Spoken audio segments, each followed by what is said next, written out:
So today we're talking about unlocking the secrets to keyword phrases.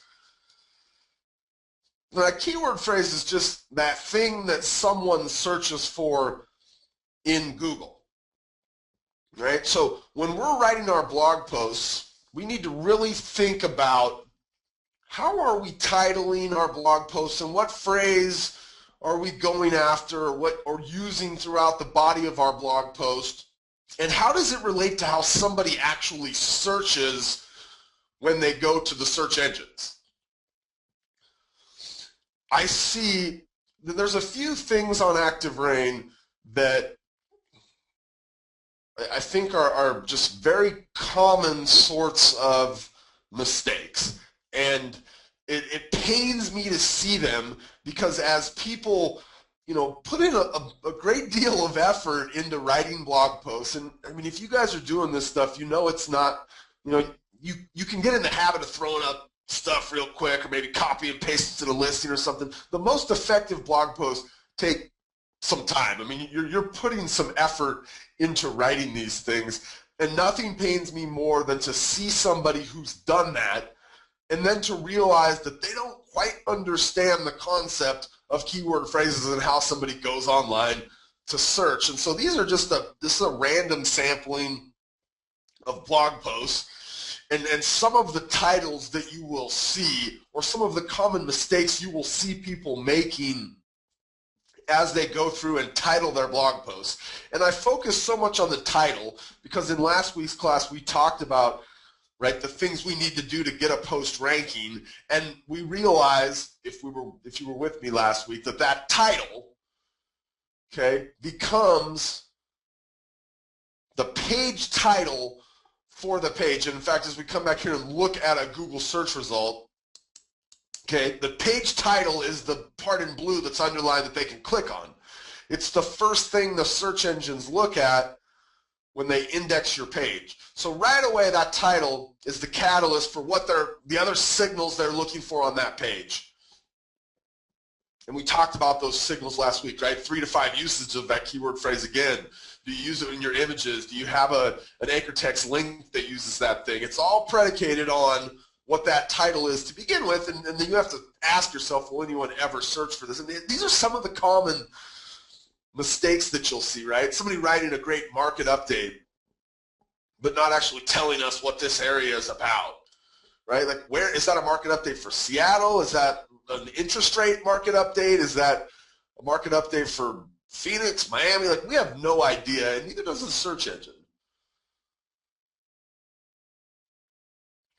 Pumpkin festivals are so much fun. Like, we really encourage our members to be writing about local events. Those are a huge source of traffic, and some of the highest trafficked blog posts on ActiveRain are by members who've written about some kind of a local event. For instance, this one, right? And this one, if we actually kind of read into the page title, we can see it's the Art and Wine Pumpkin Festival in Ladysmith Village. But Google doesn't realize that from the title, and so that would have been a better title for this thing. Right, just listed in Westfield, 4219 Amesbury Place, and this is probably one of the most common errors that I see. The address. Let me share something with you. If you're the listing agent and somebody knows the address of the property, are they going to find that property? Yeah. They're going to find it. They've probably driven by it. If not, they've looked at it online, right? When they go to Google and they Google the address, well, maybe our blog shows up. But is that the purpose, or should that be the purpose, maybe is a better question, of writing about our listing? And I don't think it is, because our listing's out there on all kinds of websites. They're probably sites that do just as well, if not a better job than we could ever do. If somebody's looking for the address, right? A better way would be to make some kind of a descriptive sentence about this home and use that as the title. That way, if somebody's looking for that type of a home, they could potentially find ours. Charming home in a wonderful community.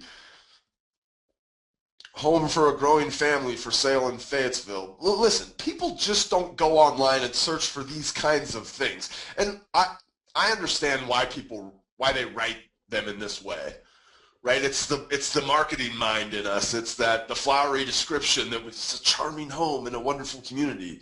I mean, that's all well and fine, but your blog posts are not going to be found doing these things. So let's look. Here's some ways they'd be more likely to search. And in fact, these are blog posts that have been found in the not too distant past based on actual search phrases that people were using. So this first one was condos for sale near Emory University. Right? Think about that. Not a wonderful condo in a great neighborhood close to the university. Right? Not some kind of a general flowery search phrase. Condos for sale near Emory University was the phrase searched for in this result. And then actually a blog post about homes for sale came up because there's not even something more appropriate to match that. The foreclosure process for Illinois, right? Bank-owned homes for sale in Vancouver, Granville County property taxes, oceanfront homes for sale, Vero Beach, right? These are very specific ways that people search information about real estate as it relates to very particular areas around the country, right? Near somewhere, near Emory University, in Vancouver, Washington, oceanfront homes in Vero Beach. Okay, so we talked about this concept a little bit last week in our SEO class, the big head versus the long tail, where the big head is those common search phrases, right? Things like homes for, in any given market, there's about 8 of these that make up 30% of the search volume. So in Seattle, it'd be homes for sale in Seattle, condos for sale in Seattle, houses for sale in Seattle, Seattle real estate, and then some variations on those 4 phrases there. On the other side, then, you have literally the other 99.9% of the ways that people search for something. And there's a lot of them, and we're going to talk about these ways here in a second. But remember, from what we talked about last week, no one of these searches is done very often. So, a search like homes for sale in Seattle is done like 300,000 times a month. A search phrase like homes or condos for sale in Seattle near Amazon, right? That search phrase is done like 3 or 4 or 5 times a month. But we can rank for that search phrase. And cumulatively, all these crazy one-off types of phrases are cumulatively about 70% of the traffic, which is a lot, but you have to realize any one of those is not going to save your business, right? That's why blogging is this long-term thing that over time, as we look at our market and we think about all the different little niches and things that we can write about, cumulatively is where the effect starts to pay off. It's why, if you've been doing this for a while and you haven't had success, hopefully something like this will kind of point you in a direction where you can start to create a library of content that has the potential to reach people as they get closer to actually taking action. And so some of the benefits of the long tail, or thinking in terms of the long tail when you write blog content, is first this ability to rank on page 1, because for most of us, it's going to be really hard to rank on page 1 for a term like homes for sale in Seattle or homes for sale in your market. You can do it, but it's a long-term approach that takes, there's a whole strategy around how you create links and what page you drive those links to and what the link text looks like on those, and can you get people to share your content socially, and are you sharing, or do you have Google Audiences? There's all these things that go in to getting to rank on page 1, right? It's why companies like Zillow and Trulia, Realtor.com can do it, because they have staff. They have millions of dollars they can spend on getting to the first page, right? But they can't cover these gaps in the long tail, and then there's a ton of gaps, right? It's 70% of the traffic. Now, they're getting better at it. They show up now for community neighborhood searches sometimes, but we can still, with effective blog posts, fill in those gaps. One of the main reasons I like these kinds of posts is you're getting very targeted search traffic. In our SEO class last week, I showed you some search traffic around like Aspetuck Village condos, and there was just some very specific sorts of searches where somebody was looking for, a condo for sale in this building. So the search traffic's very, particular, which means we did a study on this when we had our real estate company, and this has been a number of years now, but I think this concept is even more prevalent today than it was even in 2007 and 8, 2006 and 7 when we were looking at these numbers for our real estate company. But what we found is if somebody had some kind of an additional qualifier on their search query above and beyond like homes for sale or city, they were going to get in a car. We did the survey based on when our agent actually had them out looking at houses, because once that happens, it's a pretty good indicator they're going to be your client. It doesn't mean that they might not buy something for months, but you guys all have experienced that. But the time between when they did the query and when they got into the car was 121 days if they used some kind of additional qualifier in their search query. So instead of just doing homes for sale in Seattle, they did something like homes for sale in Seattle with a 3-car garage. Or they did something like loft condos in Belltown, Seattle, right? They were more specific than some of these general queries that we were able to kind of filter out. And at that point, this is kind of pre-Zillow, pre-Trulia, pre-Realtor.com. Our company's website ranked #1 for most of the search behavior in Western Washington, in the greater Seattle area. So we had a large sample of people doing big head searches and people doing long tail searches. There were some massive benefits on the long tail. Okay. So just understand that, right? And I think the thing to understand is, look, it might not get searched for that often, right? I might only get 10 clicks a month on this post, 12 clicks a month. But when you think about, and we'll look here, when you think about the way people search, and if they want a condo for sale in a particular building, they're looking for Aspetuck Village condos for sale in Shelton, Connecticut, like I want those 10 people on my website.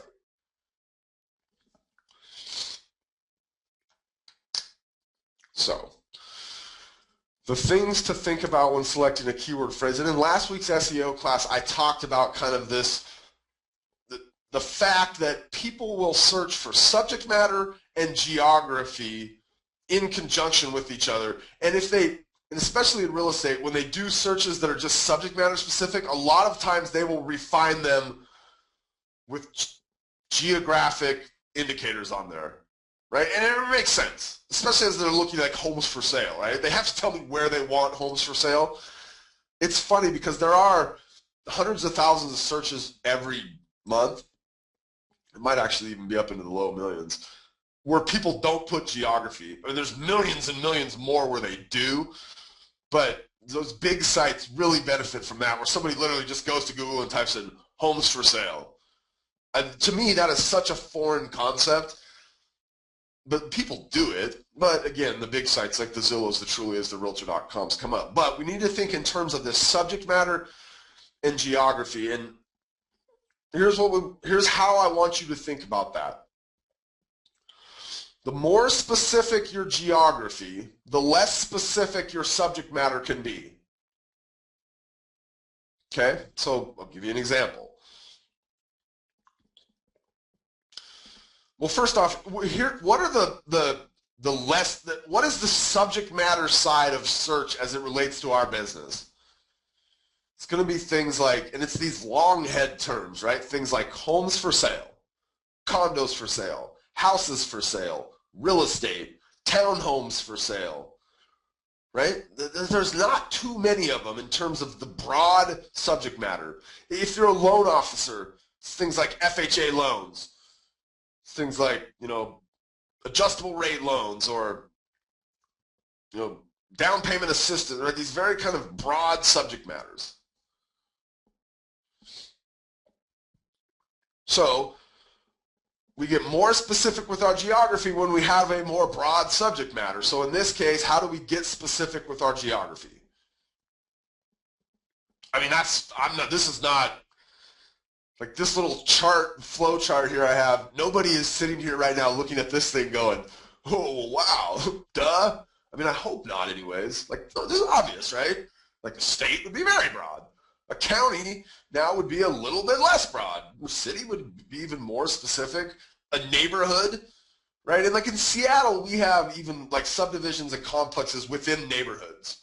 You may not have this, but just think, what's kind of the next progression down below your city?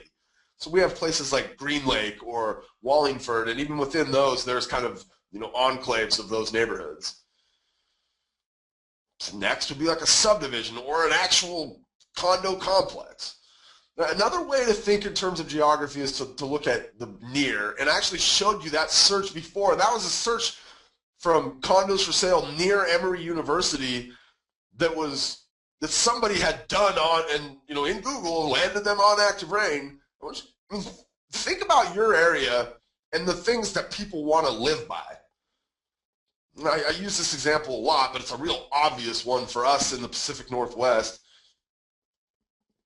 People always look for stuff like near some of the big employers. So it might be condos for sale in Redmond near Microsoft. Might be homes for sale in Everett near Boeing. Right? Condos for sale in Seattle near Amazon. Right? Because think about, like, Amazon's a great example, and if you guys have big business, big employers in your area, I mean, it's probably a similar thing for you guys. Think, who moves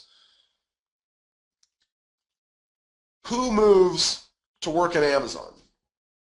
Techies, right? And then they're from out of the area. Most of these people are not born and raised in Seattle.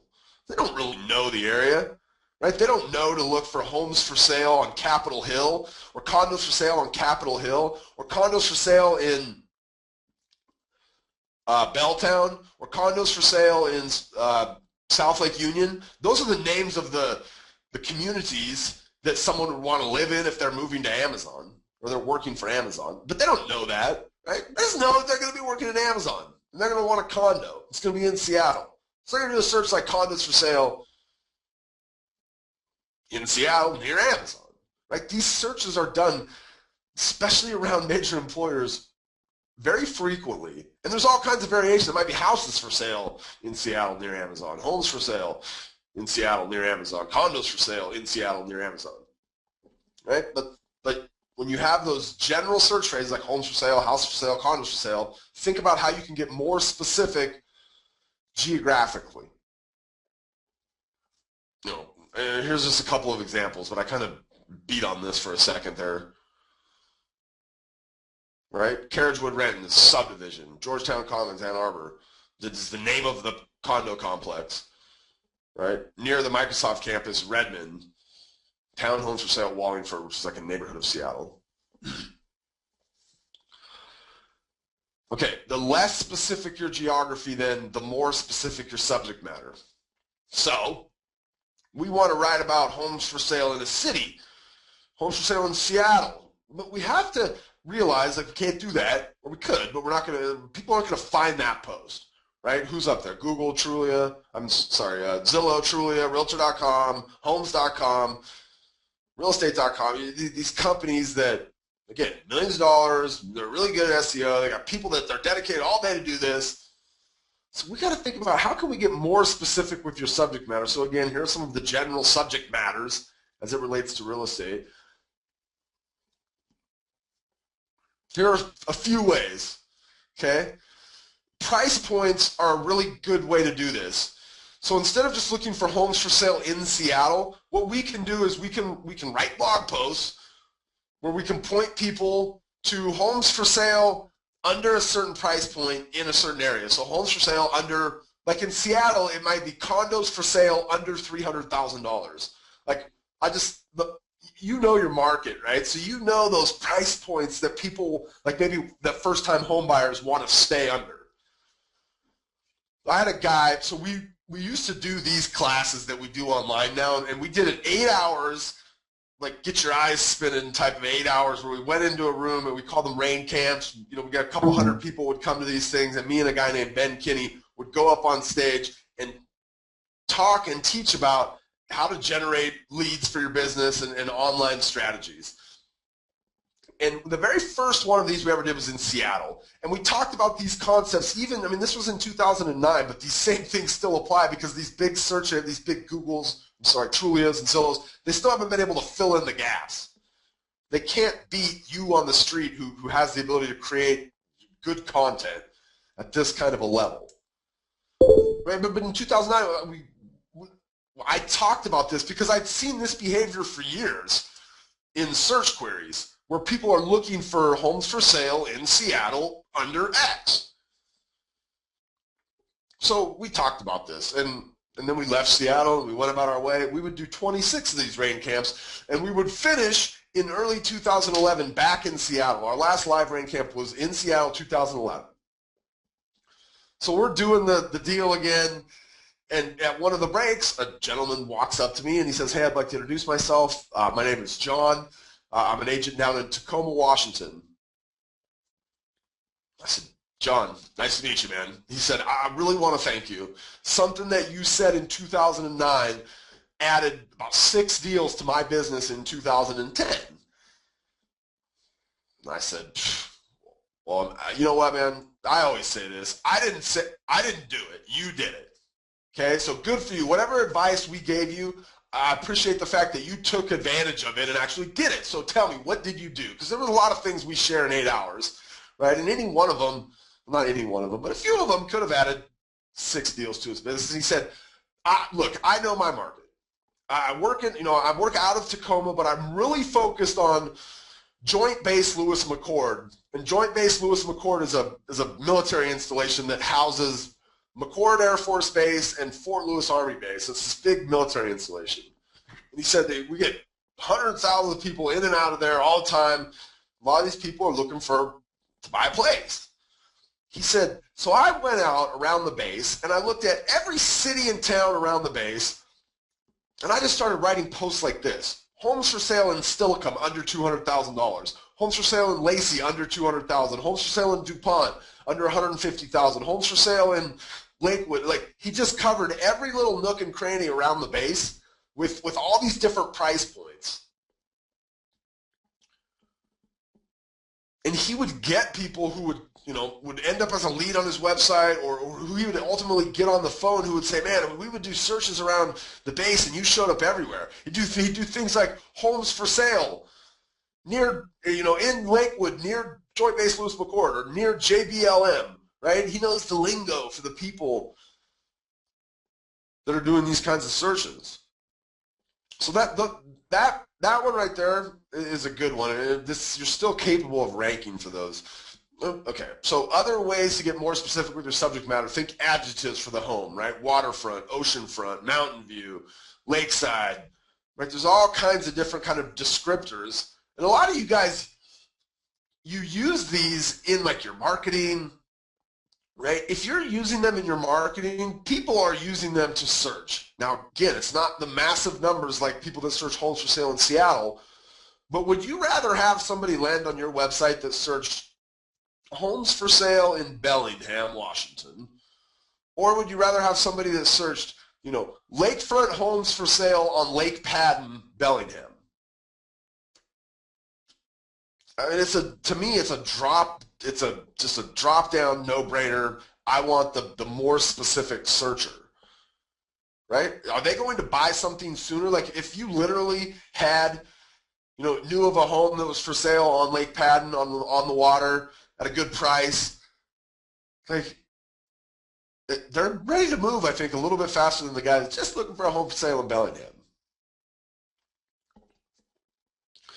Think about like modifiers or with something, and you'll see a lot of search behavior done like this. So homes for sale with, a master bedroom on the main floor, homes for sale with a mother-in-law suite. Excuse me, obviously we've got the city indicator in there, but again, we can be less specific with that. And generally that will just be a city, right? It's very rare that you see county searches, although not unheard of, right? But like, in the major metro areas like Seattle, it's very rare that you see homes for sale in King County with a mother-in-law suite. Although you will see that type of behavior in a little bit more rural areas, or areas that don't have kind of a big major city or multiple major cities. You'll also see that around like vacation home types of searches, or like some of these adjectives, like lakefront, so like take Michigan for example, like there's a lot of lakes out there, and people in those areas will, and you guys know this, I mean, if you live in an area, that they'll identify it with being like in a certain county or something, so they're not necessarily, as interested about being on Devil's Lake. They might be more interested in being, in Lenawee County, right? So, lakefront homes for sale in Lenawee County.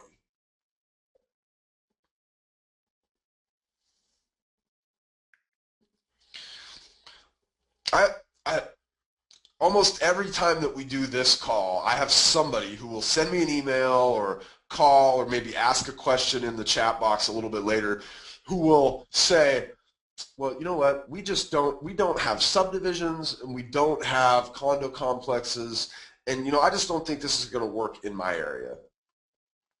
First off, if that's the case, then you need to get more specific with your subject matter, right? If it's just homes for sale in your city, with something, or homes for sale in your city under a certain price point, or waterfront homes for sale in your city or near your lakes, right? Fine, but I always encourage people to look at your MLS and look at how agents market properties in the MLS, and then also look at what fields does your MLS have. Okay, because here's what happens is people go online, and they're many months from making a decision when they're doing these general search queries, the homes for sale in Seattle, okay? And they land on the Trulia, let's say. When they're going through properties on Trulia, they're paying attention to what's written in there. I had one lady say, I think she called me, said, I really loved your class. I thought it was great. My only problem is, and for me, this is like that, I could call it the broke mentality, right? Like, this is not going to work for me. That's going to work for everybody else, but not for me. And I said, all right, well, let's go look. Let's go look at your MLS. And that's the first thing I'm always going to do. So I start looking through their MLS, her website, and I'm just looking at properties. And I pulled 10 properties. I'm a tab browser, so I pulled 10 properties up. And I start looking. And I'm like, the third property, and this was so perfect, but it was the third property says, this home is located in the amazing Parkview Estates. I don't know that it was Parkview Estates, but it was some name, and to me it was clearly obvious this name was a subdivision. And I'm like, wait, what's this? Parkview Estates? And she goes, I swear, she goes, oh, well, that's that development up there on the hill, but we don't call it Parkview Estates around here. In fact, I don't even know if there's a sign out there. And I said, look, here's what happened. People, they're going to go on Trulia, let's say. They're on Trulia, and they see this house, and they love this house, and it's in Parkview Estates. Is it that far of a stretch to think that at that point they would walk away from Trulia, leave Trulia, and go over to Google and say, find me the other homes for sale in Parkview Estates? No, it's not a stretch at all. And in fact, I have tons of data to prove that people do this. Okay, they absolutely do this kind of a thing. So think about, how are people marketing properties in your MLS? What fields are in there, right? Because those fields will give you all kinds of ideas of things to do along these lines, where you're really getting specific about the type of home somebody would be looking for. And there's all kinds of adjectives, right? Colonial, brick, Victorian, right? Ramblers. And in each of our markets, there's these kind of, I think the word's colloquialisms, right? These like very regional types of words that aren't necessarily used in other parts of the country, right? But you can write about those things. You can use those kind of descriptors as homes for sale, or so it'd be what? Victorian homes for sale in, on Queen Anne. Like in Seattle, the Queen Anne area of Seattle has Victorian homes, right? And it's kind of known for that. So you would write Victorian homes for sale on Queen Anne, Seattle. Describe the property, right? Think, it's a retirement property, it's retirement community, it's gated, it's an equestrian property. There's all kinds of descriptors like this. You guys are using these. When you're using these in your MLS, I want you to start thinking in terms of like your blog post being a way to describe, and it might not even be a property you have for sale. It might be a certain set of properties that you might potentially be interested in talking about or showing to people, right? Builders, if you can write about like, you know, homes for sale in Seattle by Pulte, or like if there's new home developments in your area, those are a great source of traffic. Because first off, there's not that much info out there about a brand new development, and these things are becoming more popular, right? We're getting more new developments than we had 3 years ago, 5 years ago. These things are becoming, it's really easy when a builder first gets started for you to get your content ranking on the first page for the name of that subdivision, complex, whatever. Now, sometimes you'll get an angry cease and desist letter from like the company that got charged with selling those units because they're mad that you outranked the builder's website or something. Just some examples, right? And I kind of beat this to death, but Vero Beach oceanfront condos for sale, like that's literally a search that's still, this search right here and then some variations of it is sending, it's like between 30 and 50 visitors a month to a blog post on ActiveRain, and it's not even, like the blog post, it kind of kills me. I think it's about a listing that like long ago was sold, which is okay, assuming that they have good calls to action there for somebody to find like the currently available listings, right? I would have written that post in a fashion where it was evergreen, right? The type of post that can always be of benefit to somebody looking for this information, right? So I'm just going to talk about, what are some of the challenges of living on the beach? What if there's flooding? What about in a hurricane situation? What are some of the different buildings around that are on the ocean, right? But it's going to be a post just chock full of good information about that idea of oceanfront condos for sale in Vero Beach, not necessarily the exact condos for sale. That's going to be a link out to my website, right? We talked a little bit about that. No, I guess we didn't talk about that. We're going to talk about that all next week. That's basically what next week's class is this idea of calls to action in our blog. How do we get somebody who lands on a post like Vero Beach oceanfront condos for sale, how do we turn them into a lead? Homes for sale with a basement in Seattle. I've shared this story a number of times. And in fact, I was just down in in Fort Worth, Texas at this conference called Rex. We do ActiveRain gatherings when I get to go out to these conferences. And I've shared this story before, but every time I see Tom Branch, who's an agent in Frisco, he always laughs, and we joke about, and it was the same rain camp tour. We had gone to Dallas now, and we're talking about these concepts. And the day that we went into Dallas, there's a tornado. Literally, a tornado comes through Dallas. I'd never seen a tornado before. I mean, I didn't get to see the tornado itself because we were huddled down in the middle of our hotel room because they don't have basements in Dallas. Very few basements on the homes in Dallas. And the reason for that, I would later learn, is they have clay. Like a lot of the city's built on clay ground, I think. So it's not conducive to having basements in the homes. It's really expensive to to have a basement. So I'm on stage the next morning after literally the night before. We'd been hunkered down in the middle of our hotel room. I'm on stage and I'm I'm lamenting the fact that I was like petrified the night before. And I said, if I was thinking about moving to Dallas after the experience from last night, and it was during, I think maybe it was later during the section of the rain camp where we were talking about this stuff, I said I would absolutely go online and search homes for sale in Dallas with a basement.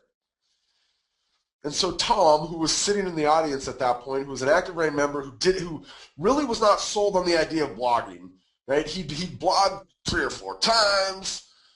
He wrote that blog post. He literally wrote, we used to do rain camps as a 2-day thing. He wrote it that night. And he came back the next day and he said, hey, he showed me the post. Here it is, man. I wrote this post. It's like, so if you ever go looking for it, and it had already, at that point, ActiveRain, just like this day, the things get ranked pretty quick. So by the next morning, it was on the first page. And, I've been to Dallas probably 5 times since then. And every time Tom says to me, dude, that post, like, I did 2 deals in the last 3 months from that post since I saw you last. Like, I generated 40 leads from that post. For them, and I guess it's a big deal there, right? They don't have a lot of homes with basements, but there's a reason that people end up searching that kind of a thing, right? Maybe they're online on Zillow and Trulia, and they're looking and they're trying to find a home with a basement, and there's just none.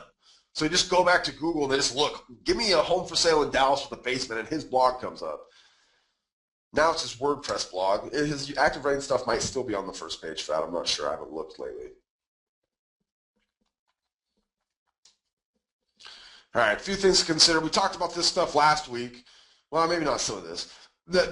So your keyword phrase is going to be in the title of your blog post, right? You're going to use it 3 to 5 times in the body of the post. You're going to have it as part of your anchor text for the first link that you have in there, right? The keyword phrase needs to be in the front of your title. And so when we looked at some of those posts earlier, I understand, and I mentioned this then, I understand why people do kind of the flowery description, right? And it's okay that you get that in there. Just realize that your main keyword phrase needs to kind of be the first thing that comes in your title. That's going to be what gets the most important, or is given the most importance. Okay, so if you wanted to say the place was a, it was completely remodeled, right? You might say something like, so you're writing about a particular listing, and we have a blogging blueprint class where I talk about the idea of writing about your listings. So we would want to, like, what is this house? So it's a, it's a single story, with a 3-car garage. It's a home for sale in Seattle, single story home for sale in Seattle with 3-car garage. I mean, that's a really long tail search phrase, right? Then we would bring, with colon, completely remodeled. That's a horrible example, I'm sorry.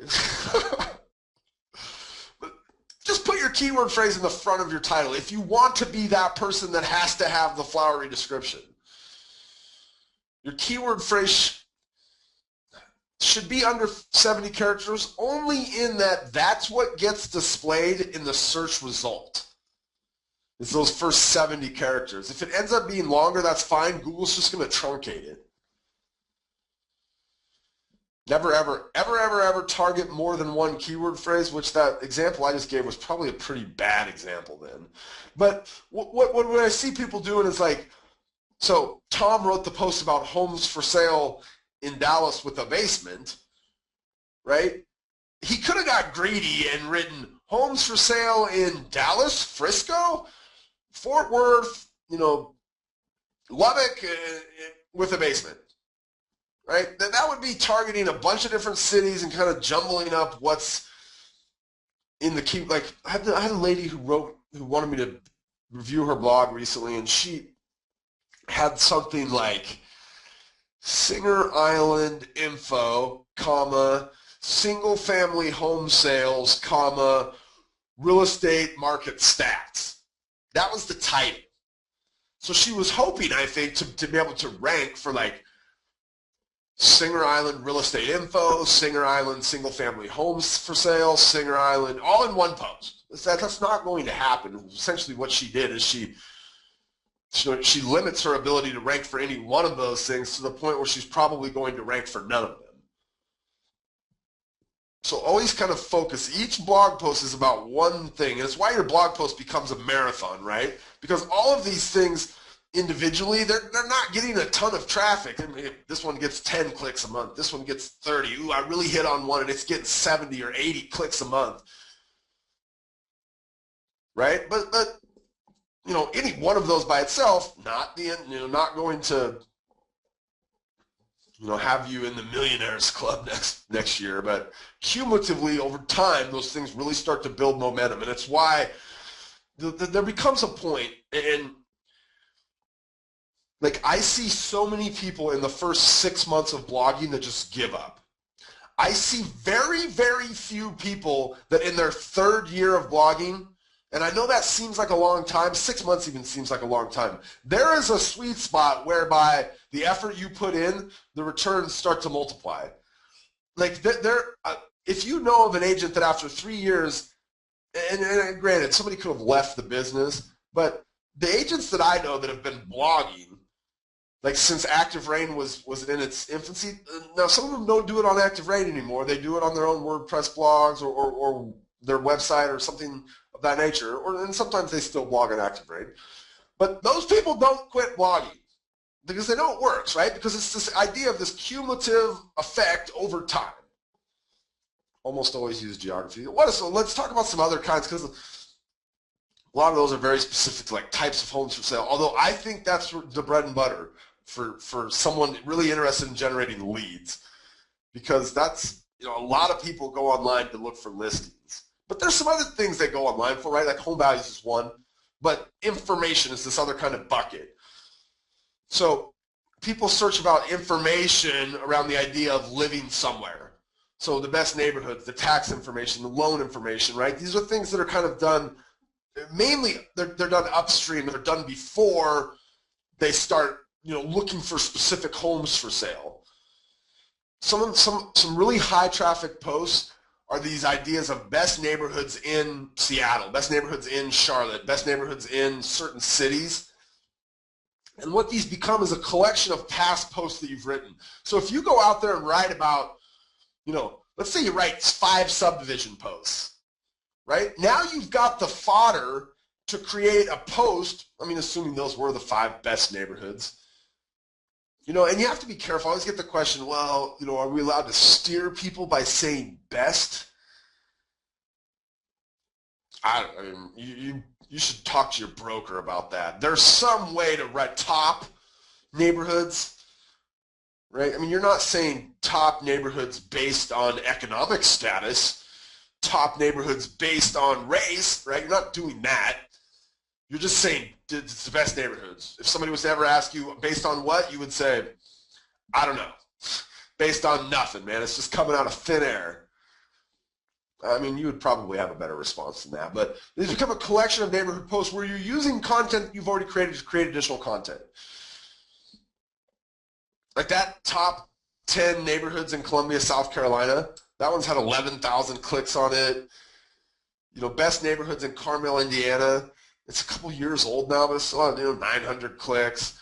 Top Cary, North Carolina neighborhoods, 3,900 clicks. So here's her post, right? And you'll notice what she does is each of these links in here, so like the Cary Park neighborhood, Cary, North Carolina, Highcroft neighborhood, Cary, North Carolina, those are links back to blog posts that she's written about those particular subdivisions, right? And then she's given a little one paragraph about it. But if you really want to know all about it, right, you could go back and view her previous post. Tax information, some of this is downstream. Some of this is, stuff when they're already in the house.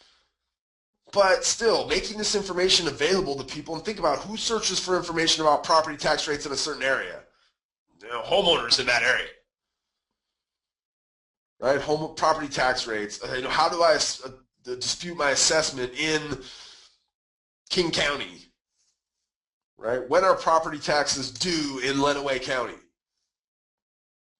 This is great information. People search for this stuff at very high frequencies. And the sites out there giving this information are easy to beat in the search engines.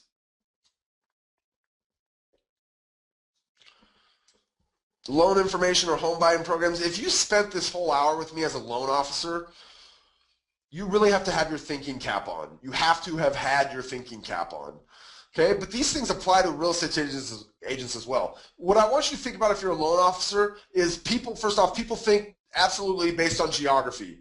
They search loans based on geography. You have to think about those very specific things. And in the loan industry, there are no shortage of words and phrases that people go online to investigate. They don't know what these words and phrases are. They don't know what these programs are, right? There's all kinds of programs out there.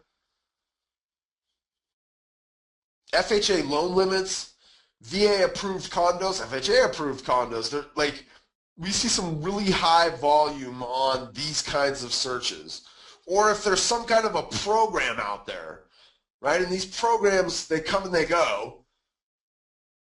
Okay, and as a lender or even as a real estate agent who's has a good lender who keeps you abreast of these kinds of things, right? The opportunity to write about some kind of a USDA rural home loan in Mount Vernon.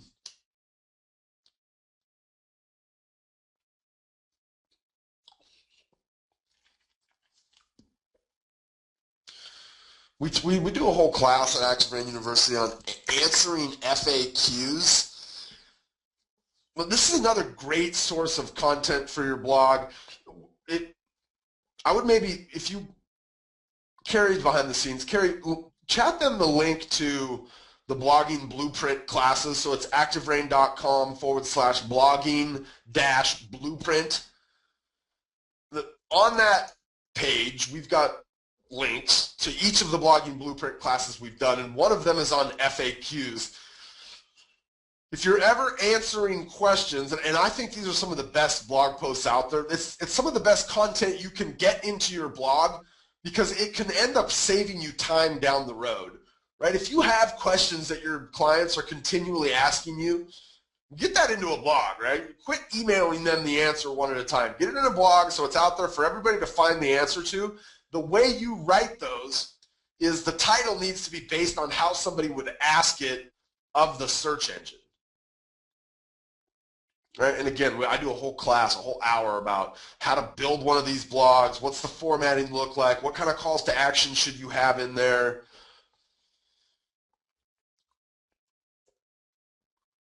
Okay, so the question always comes up, how do I figure out in my market what I want to write about?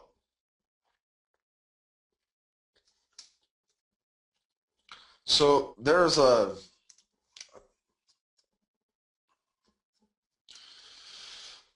thing called Google Adwords keyword tool. So you just Google Adwords keyword tool, and it'll come up right here,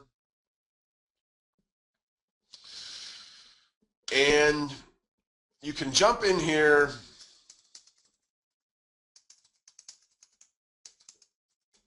and you can ask it, Google, how often is this phrase searched for? So let's do that. Now, this is a phrase that I absolutely with 100% certainty know.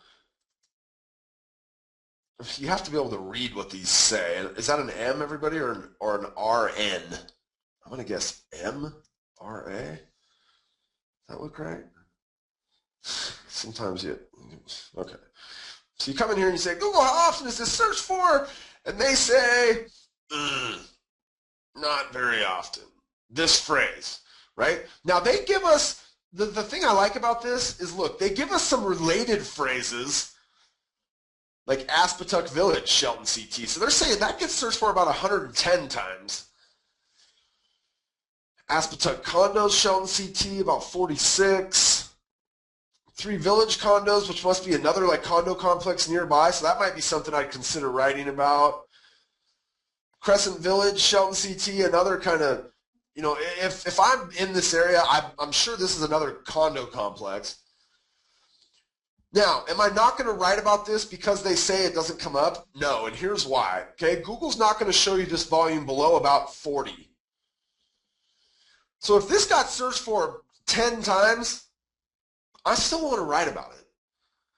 Okay, and in our SEO class last week, if you were with us, I showed you this search phrase, and Google absolutely tells us in our analytics, this phrase got searched for. I think it got searched for like 8 times that led them to ActiveRain last month.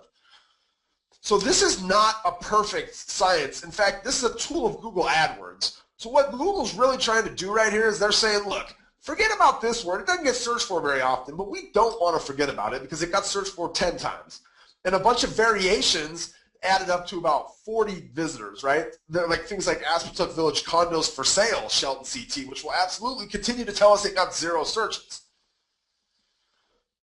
These things get searched for. So your best, I think that your instinct and experience is best, and I realize at this point you might not have a lot of instinct, okay? But rely on mine. And hopefully you don't think I'm blowing smoke here, because I'm absolutely not. Your instinct and experience is best. You know what people are interested in your marketplace. Okay, you just have to learn the ability to apply that to your blog. So what we'll do, and this actually came out to you guys I think this morning. We have this download. It's got 500 phrases in it, and it's not from the last 30 days. It's from a 30-day time period at like 2 months ago. But in a 30-day time period on ActiveRain, it's 500 phrases that somebody searched for using the term homes for sale. So what you're going to see is all kinds of crazy stuff in there. And a lot of it's not going to apply to your particular marketplace. But what you need to do is look at that PDF, look at that list, and it's literally just a list. So you're going to see things like homes for sale in Dallas with a basement, homes for sale on Lake Cushman with a dock, right? You need to take those ways people have searched and you need to apply it to your market. So if it's homes for sale on Lake Cushman with a dock, you don't have a Lake Cushman in your area, but you have a Lake Charles, right? So for you, that post becomes home for sale on Lake Charles with a dock.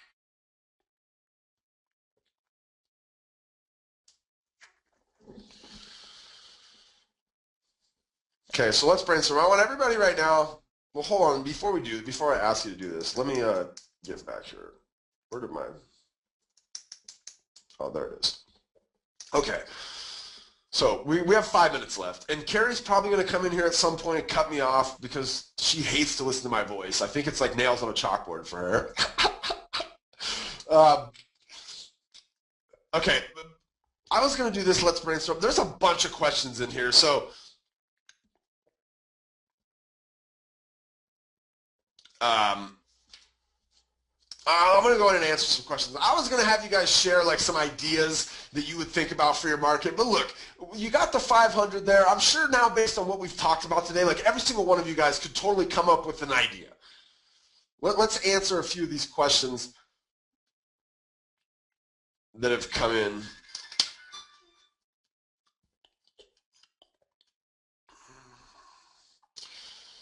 Danny says, when do you use the word in or not use in? So like homes for sale Seattle versus homes for sale in Seattle with a basement, right? Danny, it doesn't matter. Google is not looking at those small words. I mean, I shouldn't say it doesn't matter. It matters very little, okay? Especially when you get out into the long tail, because the reality is there's not a lot of content for these queries, right? These long tail types of queries, there's just not much out there. So like your blog post, like let's say it was, homes for sale on Lake Cushman with a dock. Like in my case, instead of in, the word I used is on, right? Homes for sale on Lake Cushman with a dock. There's no difference between that and homes for sale Lake Cushman dock, even without the word with, because that's how some people will search. They'll use commas, right? Homes for sale, comma, Lake Cushman, comma, dock. There's no different. Google's going to return very little difference from that and homes for sale on Lake Cushman with a dock. Now you want to write it in the proper format, right? You want to write it so that when somebody lands on it, it looks, it reads correctly.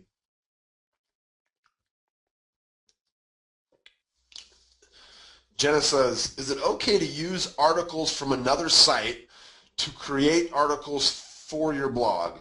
Credit given, of course. If not, how do I go about creating this content? Okay, so I'll put forward this. I'll put this forward, okay? There is very little out there today that you could come up with that would be 100% original. It just doesn't exist. Now, there's no new words. Let's put it that way. There's no new words, right? What it becomes is how you put those words together. So, like, let's say you were as a condo complex, for instance. Like, how would you get in? I mean, hopefully you know a little bit about it, right? You've shown some condos in there over the years, or maybe you haven't. But how would you get information about that? Well, you could go find them. Maybe there's a homeowners association's website. So let's say you go find that. What you absolutely should not do, because it's illegal, is just go on there, copy large sections of the text, and paste it in your blog, and link back to this website. That's even though you link back and you credit them, it's still illegal. There's a thing called fair use, which says you can I'm not a lawyer, so don't quote me on this, but essentially fair use says you can use snippets of someone's content for a certain set of purposes, and marketing is not one of them. Commentary, education, there's a few kind of fair use loopholes, I guess. But what you would want to do is, this is how I would suggest you do it. You would look at their website, you would read it, and then you would put it into your own words. Right? So there's no shortcuts on this stuff. You can't just copy and paste from other sources. And like I said, it's illegal. It's called plagiarism. It's called copyright infringement. People have been sued for it, especially when you use it as a work product.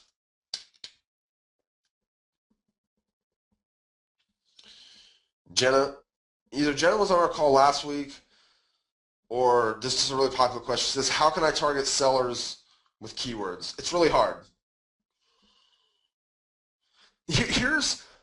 Okay. Katerina Gassett, she's been blogging on ActiveRain for a number of years. One of the things she talks about is she gets sellers from her subdivision types of posts, because sellers will go online and look for an expert literally in their neighborhood.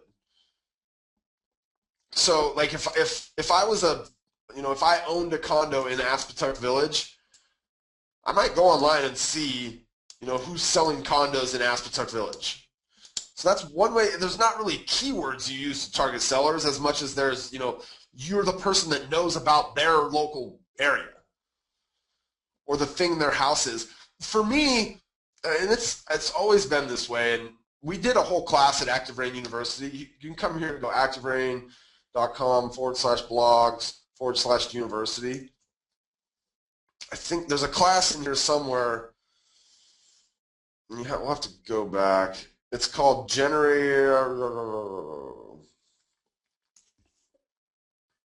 Here it is. 8 ways to generate seller leads. You want to generate seller leads? Go to this. Read that. Watch this. We talk a little bit in there about keywords.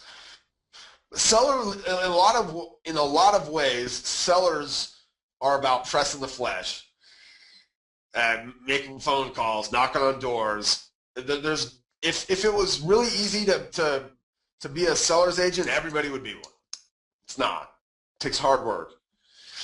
I think that there's a great way that once you have there's a great way to use keywords to close the deal with a seller, right? So if you're one of 3 or 4 agents that they're talking to, before you ever walked into the listing appointment with them, if you were to write a couple of blog posts that were kind of these long tail sorts of posts, and you could get them right onto the first page of the search engines, and then be able to walk in there and say, look, I know you've probably interviewed a bunch of other people here. Unfortunately, you can't hire Zillow and Trulia, who are showing up here on the first page, but I show up on the first page when somebody's looking for a Victorian home for sale on Queen Anne. And that's what your house is. So, there's a way to use these keyword phrases kind of in conjunction with getting a listing. I don't necessarily know that there's a great way, I can't give you just a silver bullet for keywords that sellers go looking for. Home values would be one, but a lot of times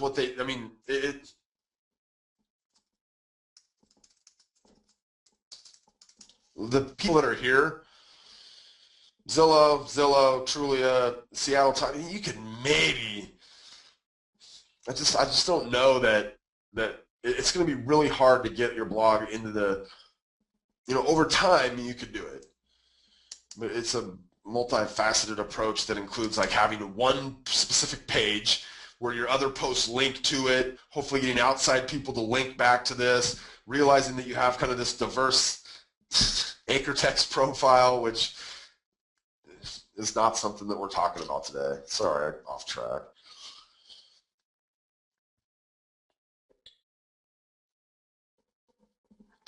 Warren says, is it okay to use Google Earth photos? Google allows you to use the photos, but there's a copyright thing that you have to leave in there. So I think as you're using Google Earth in the bottom right-hand corner, there's a copyright, and they want you to leave that on the photo. So you can't take it, remove the copyright, and then kind of pass it off as your own.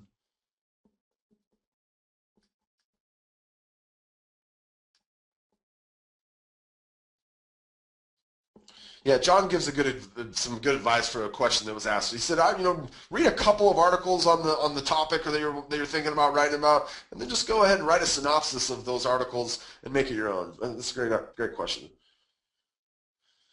Now, okay, so Kayla says, well, hold on. I think her question was, can she put a link to another blog and then write your info about the blog you posted? You can absolutely link to another blog. So yeah, if you're going to write about, the thing becomes though, like Kayla, let's say it was about I don't know what she was specifically referring to, but let's say it was about a condo complex, right? Are you going to link to another place talking about the condo complex? I wouldn't. I would have a link maybe to I would definitely have a link back to my website so they can find condos for sale in or around that area. But I'm not going to link I'm not going to link somewhere else. I want to be the person that they get a hold of. Like, I'm not going to link off to a homeowners association website and, and maybe there's like the offhand chance that a real estate agent sponsors that thing. Like, to me, I want to keep them in my little world. But can you do that? Absolutely, you can. But you wouldn't just like take the blog post and copy it or copy large chunks of it. But you could absolutely, you could even quote it.